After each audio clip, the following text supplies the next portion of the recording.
Thomas the Tank Engine loves his branch line.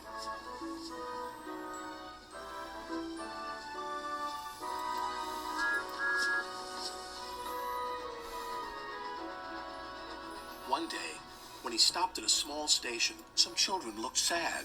They've closed our playground and our favorite sand pit. Teacher says the sand is soiled and too dirty to play in. Please help us, Thomas. I'll see what I can do, replied Thomas kindly.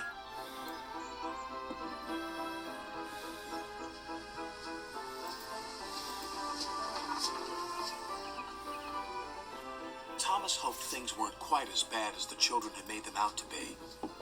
But as he passed their playground, a large sign read, "Playground closed until further notice."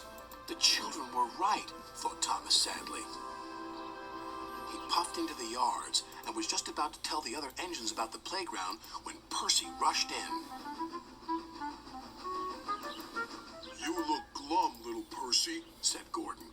Sir Topham Hatt the playground when Percy rushed in. "You look glum, little Percy," said Gordon. Sir Topham Hatt told driver that he's using Harold to show a visitor the island instead of using any of us engines. "Despicable," said Gordon. "Disgusting," snorted Henry. "Engines are meant to take visitors around our island, not that whirlybird thing," James exclaimed. Gordon was the first to see Harold. "Harold thinks he can go faster than me. I'll show him." Next it was Henry's turn. "Sir Topham Hatt has chosen Harold because he thinks he's more important than me. Well, he's not. Harold can't fly through tunnels. Harold can't fly through tunnels."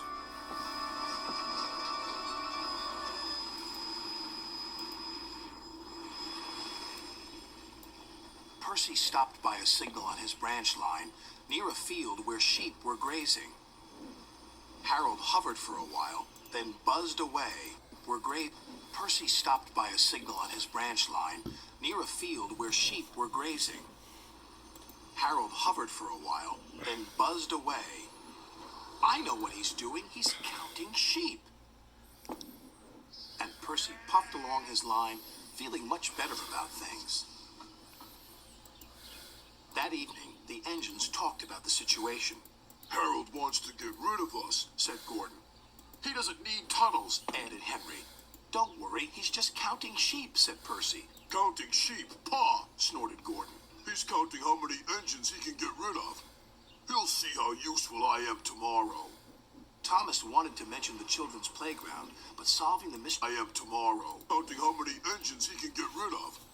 He'll see how useful I am tomorrow." Thomas wanted to mention the children's playground, but solving the mystery of Harold and the visitor came first. The next day, Gordon was traveling to collect his train. "We'll show that whirlybird just how fast you can go, Gordon," said his driver. But because they were watching Harold, they missed the signal and went onto the wrong line. Gordon was traveling to trouble. Ahead was a tunnel under repair. His driver reduced steam and braked hard. But it was too late. Reduced to repair.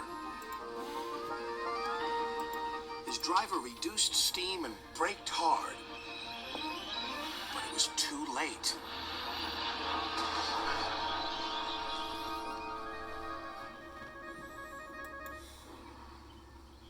Later, Thomas pulled Gordon clear with the breakdown train. Sir Topham Hatt spoke severely to Gordon's driver. "Will Gordon be scrapped, sir?" asked Thomas sadly. "What makes you think that?" said Sir Topham Hatt. Thomas decided to pluck up courage. "Because the engines think the visitor is here to see if we can be replaced by Harold." Sir Topham Hatt laughed.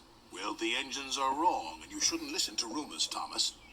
This gentleman is making a new playground for the children. It was easier to find a suitable site from up in the air." "And what's more," said the visitor, "that tunnel sand will be perfect for the playground. Sand we found, visitor, that tunnel sand will be perfect for the playground." Sand we found by accident, you might say. Sir Topham Hatt still uses Harold to fly above the island. But all the engines know that Harold isn't spying on them. He is just being very useful.